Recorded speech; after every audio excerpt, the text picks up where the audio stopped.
কালো জামটি আজকে মাখবো। দেখুন দেখুন আপনারা সঙ্গে থাকুন, অসাধারণ হবে আশা করি। আপনারা দেখতে পাচ্ছেন যে এক এক করে ধোয়ার কাজ চলতেছে। আমি ধুয়ে নিচ্ছি, কারণ এগুলি গাছে থাকে, পাখি খায়। ফলগুলোর উপরে পাখি দাঁড়িয়ে থাকে, বসে, পাখির পায়ের ময়লা লাগে, তাই ভালো করে ধুয়ে নিচ্ছি। আপনারা দেখতে পাচ্ছেন একেবারে চমৎকার দেখা যাচ্ছে। সঙ্গে থাকুন, ইনশাল্লাহ আপনাদেরকে পুরো ভিডিও দেখানোর চেষ্টা করব। আশা করি খুব ভালো হবে। তো আপনারা দেখতে থাকুন। তো আপনারা দেখতে পারতেছেন যে মাখামাখির কাজ শুরু করে দিচ্ছি।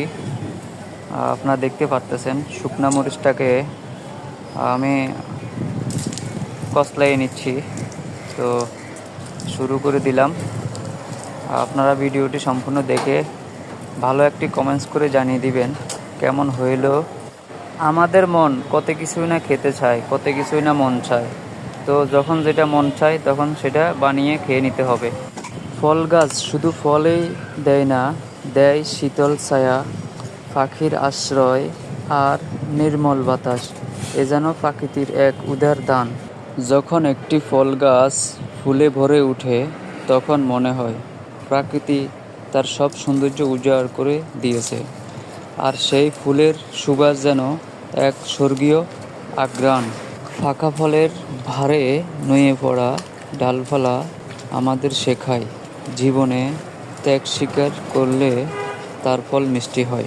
প্রতিটি ফল যেন প্রকৃতির এক একটি রঙিন রত্ন, যা শুধু আমাদের ক্ষুধাই মেটায় না, আমাদের চোখকেও শান্তি দেয়। ফলের মিষ্টি রসে মিশে থাকা প্রকৃতির মমতা, যা প্রতিটি কামড়ে আমরা অনুভব করতে পারি।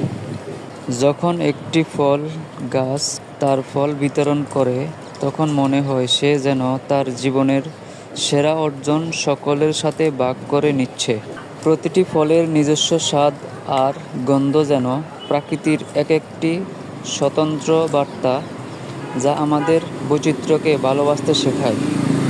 ফল গাছের জীবনচক্র, বীজ থেকে চারা, ফুল থেকে ফল, প্রকৃতির এক বিস্ময়কর সৃষ্টি, যা আমাদের জীবনকেও নতুন করে ভাবতে শেখায়।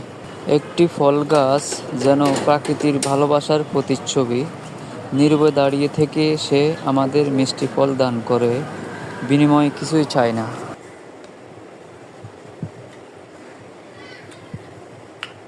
Test taste heavy taste, heavy heavy taste,